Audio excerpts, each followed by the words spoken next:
Carrie Gress is a wife, a mother, an author, and a philosopher whose work tends to focus on the contrasting themes of feminism and femininity. Her titles include The Anti-Mary Exposed, Rescuing the Culture from Toxic Femininity, and her brand new Something Wicked, Why Feminism Can't Be Fused with Christianity. Carrie joins me today to discuss the impact that the all-pervading feminist movement has had on the pro-abortion movement. Thank you for joining us on SPUCTV. Now, My Carrie, pleasure. feminism, that's at the heart of a lot of your work. And it's one of those terms that seems to mean different things to different people. Now, when you refer to feminism, what do you mean by it? Yeah.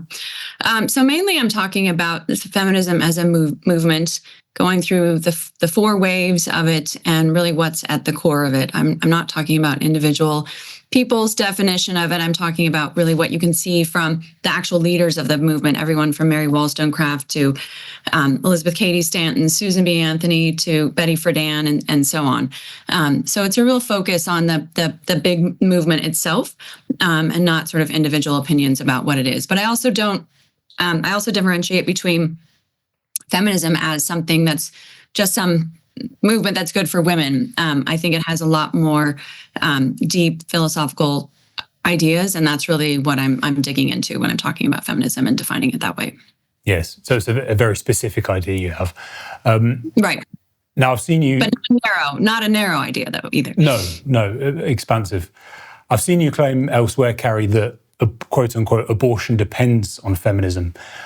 Firstly, what do you mean by this? And do we therefore, as pro-lifers, need to defeat the feminist narrative in order to defeat abortion? Yeah, I think this is a great question, because I know here in the United States, the big issue always seemed to be, we just have to get rid of Roe v. Wade. And, it was kind of an amazing day when that happened, but obviously abortion didn't go away. We're now seeing it move to the states, and incredible battles and often a lot of losses on the state level, which tells us that the abortion as an ideology, as an idea isn't coming just from Roe v. Wade, but has actually an engine behind it somewhere.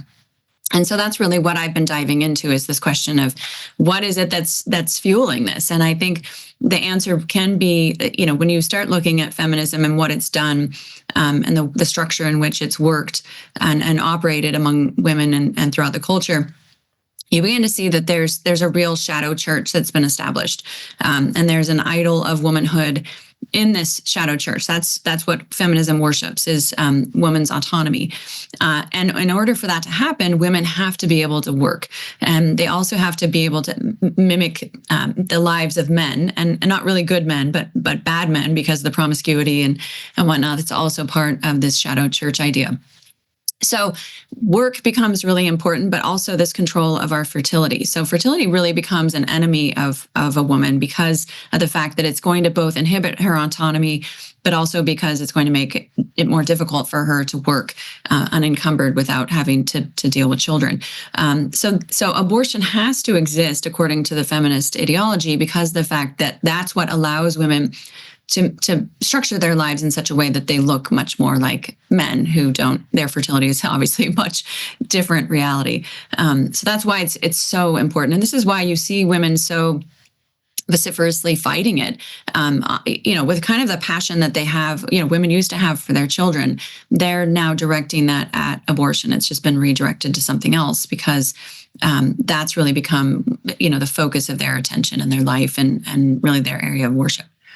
And when you say shadow church, do you think, therefore, that feminism is essentially an imitation of Christianity? I think it is an imitation of Christianity. I think that it tried to rewrite the Gospels back in the 1800s. It's really fascinating to look at all the details of this, coming from Mary Wollstonecraft, William Godwin, Percy B. Shelley. All of them had sort of a huge role to play in what we understand as feminism today. But one of the things that Shelley did was really try to rewrite this idea of Genesis and make Eve into some kind of a heroine. And this was picked up by later feminists. So they're trying to scuttle Christianity, because they try to argue that Christianity was a tool used by men to enslave women. and they're trying to put in its place something else, but you can't just put in something that's, empty or vapid. That had to have kind of a whole backstory, had to rewrite the Genesis story. It had to really have all of these pieces that form the way in which people live their lives.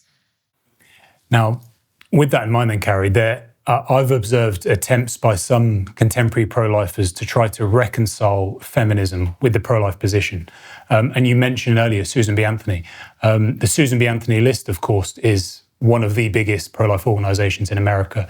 And of course, Susan B. Anthony, one of the original women's rights activists or feminists, whichever way you want to describe her. In your view, are the two, feminism and the pro-life position, are they able to work in harmony, or are they fundamentally incompatible with one another? Yeah, I think they're fundamentally incompatible. People will look back at these early feminist women and say that these were pro-life women, and maybe on paper they were. But they also, you can look at somebody like Betty Friedan and say, well, were you for gay marriage? Well, certainly Betty Friedan was not going to be for gay marriage, but the ideas that she espoused ended up leading to gay marriage. So I think that's the problem, is we're not really looking at the roots of these ideas and seeing how it is that they're going to blossom into something either detrimental or positive. And that's really the problem. So fast, even moving away from the 1800s, now we're obviously in a place where we have the technology for abortion to be much easier than it was, although it happened certainly quite a bit in the 1800s as well. But I think that in terms of trying to use this idea that feminism can somehow defeat abortion, it just feels like you're pouring water into a flood. Like this is just adding fuel to it. It's instead of really trying to make a break and say, this is actually not pro-child, it's not pro-woman. And I think this is a lot of the confusion around what it is that people mean by feminism. And I've talked about this at length, actually. I think there's layers that feminists use to sort of protect what it is that they're really saying. One of them is certainly, I'm sure you've heard it before, you can't talk about feminism because you're a man. You can't talk about abortion because you don't have a womb. I, of course, have heard I can't talk about feminism because I have a doctorate. And, the other accusation, of course, is, aren't you pro-woman? If you're pro-woman, you must be a feminist. So that's one of the layers that's used. And then, of course, the language is very obscure, is another layer. And then, a lot of it's just hidden what it is that they really mean, partially because it is so ideological. And much of it is really connected deeply with communism, certainly after the 1900s. There's a real deep, there's a interwovenness between the communists and the feminists that happened over the centuries, over the decades. And so I think that's why, this effort to put feminism and the pro-life movement together just feels ill-founded, because again, feminism is the reason why abortion is so popular and feels so necessary to so many women. Yeah, it's certainly conceding ground at the very least. Now, Carrie, feminists are often caricatured as being quite angry. Do you think that's an unfair assessment, or is there a deeper relationship between anger and feminism? Oh, I think that's a great question, because it's one of those things, I think, where you get used to it. Like, of course, feminists are angry, but then when you ask yourself, like, why are they angry? And this was something that I did not expect to find in my research, but going back to the 1800s, the socialists actually realized that if you can make women angry, then they're going to be much more politically effective for you. So it actually has been a tactic that has been used. How do we make women angry? And this is one of the reasons why one of the major pieces of feminism has been this contempt for men, contempt for hierarchy, contempt for patriarchy, because that is what really is fueling their anger and their bitterness. So, I talk about this in the book, instead of the theological virtues of faith, hope, and love, feminism has contempt, envy, and rage.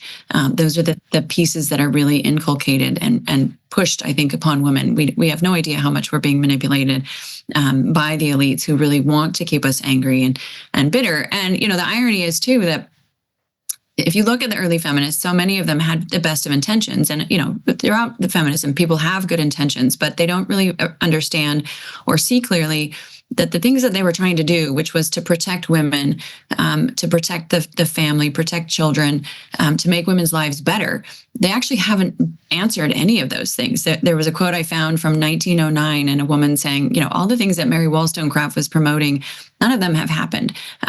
We've just made women worse. We've just made things more difficult for men and women. And I think you can move forward another century and say the exact same thing. Women are not better protected from domestic abuse or from, having their lives be disordered because of, finding themselves in really difficult, challenging moral situations. So I think that's one of the things that we have to really start looking at carefully, instead of just saying, oh, this is great and it's helping women. Really start recognizing, well, what's it doing, on a much deeper level, and is it really delivering in a way that is actually helping women? Yes, and relating it to our issue, I mean, women certainly aren't protected from coercion into abortion. Yeah. No, without a doubt. Yeah. Now, Carrie, how do parents protect their daughters from the feminist my body, my choice mentality? And that's something that will probably affect all parents, especially parents of those where their children are in public schooling, so Catholic, Christian or otherwise.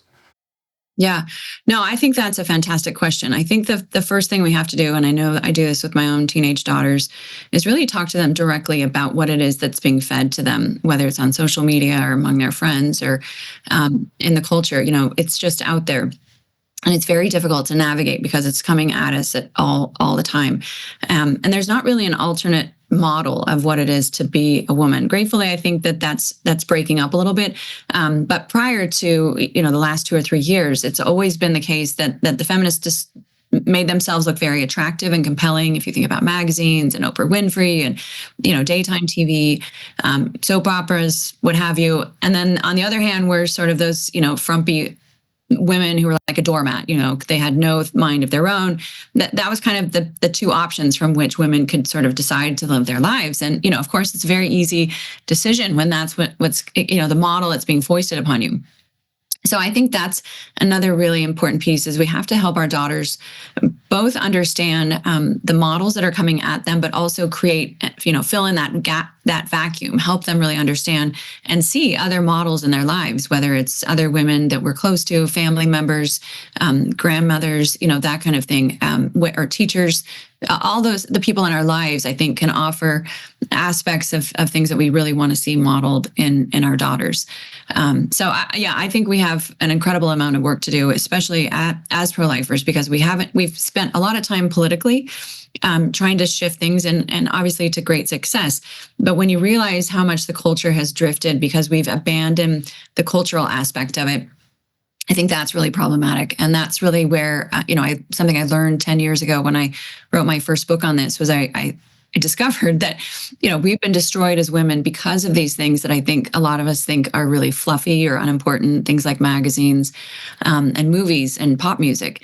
And yet that's really what's moved the needle, I think, for the pro-abortion culture to really exist and flourish and grow.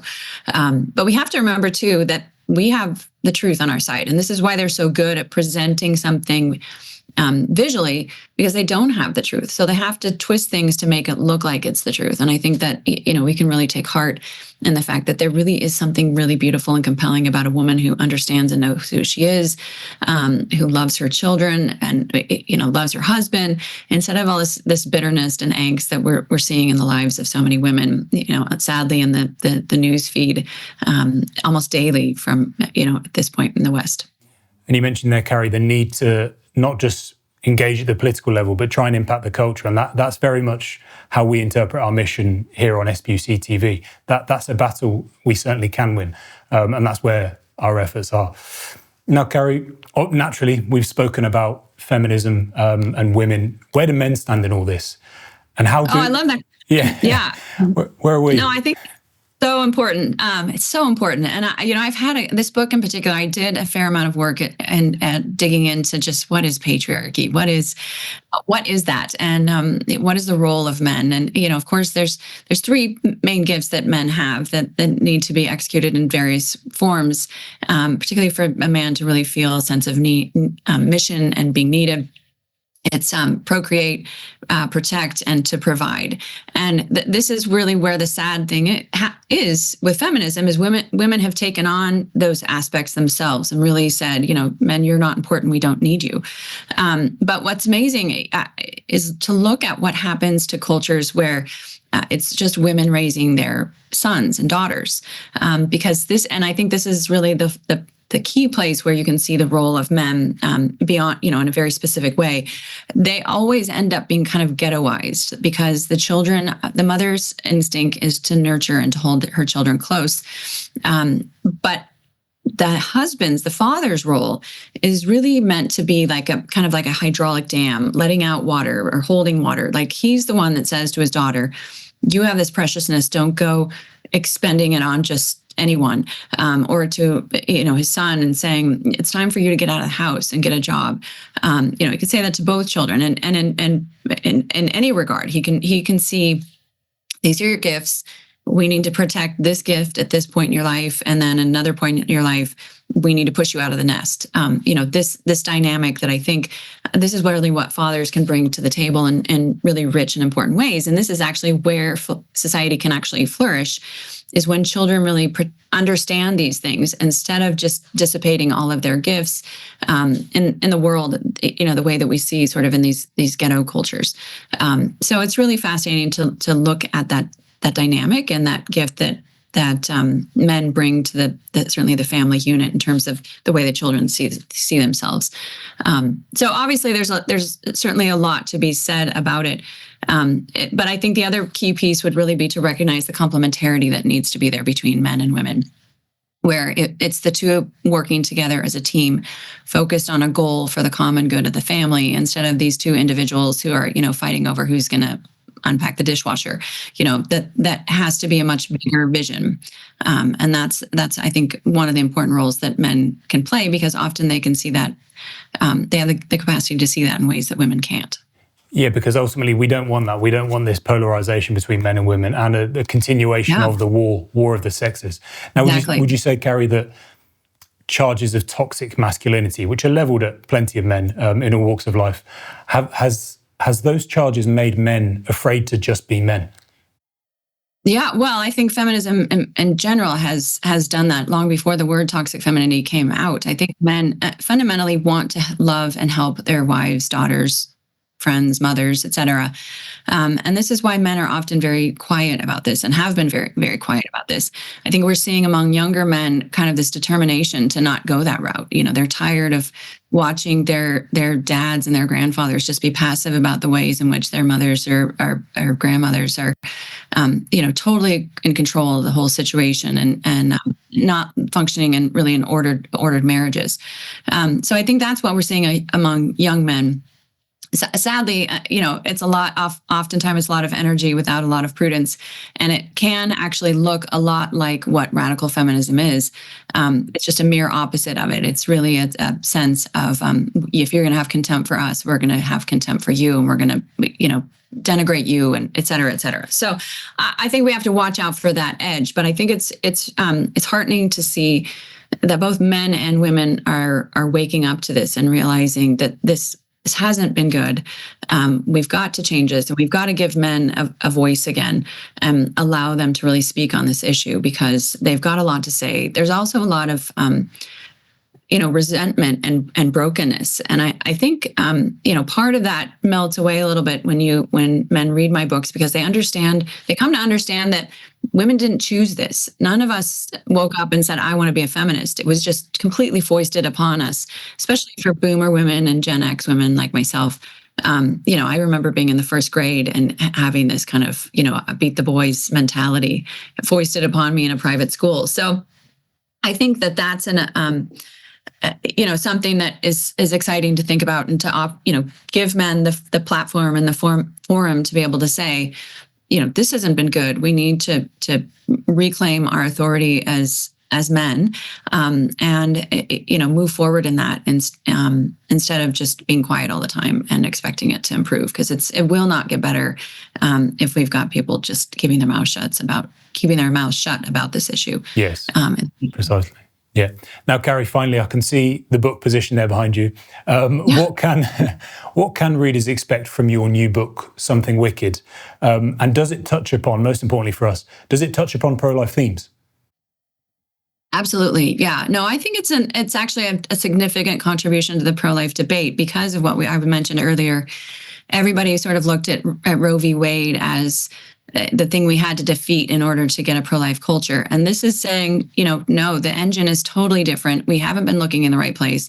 We've got to start paying attention to this. And we have to stop coddling feminism as something that really is good for women and start looking at it, very clearly as something that's destroying our faith, it's destroying our families, it's destroying our whole society.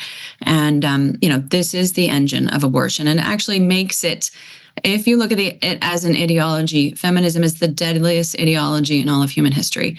If you, if you collect together all the casualties of Stalin, Mao, Hitler, et cetera, Pol Pot, all those numbers are completely dwarfed by the abortion industry, the abortion movement, within a couple of years. The biggest number you can kind of come up with from that group of mass murdered is about 150 million. Well, we're at now between 40 and 70 million abortions annually around the world. So you do the math. It doesn't take long to realize that we really are. It is much more deadly than any other ideology, and that the tragedy is it's parents killing their own children. This is the saddest piece of it. These aren't foreigners, mindlessly killing people that they don't know, but really it's our own flesh and blood. So I think there's a lot of pieces in here that I think will get people to really rethink feminism and to understand the way in which it's undermining us and really not at all helping the pro-life movement and actually doing quite the opposite. Well, Carrie, thank you very much. I think your interview will do a lot of people a lot of good, both men and women. And we certainly can't wait to read your new book. Thank you very much. Thank you. Thanks for your time. Thanks so much for having me. Thanks a lot.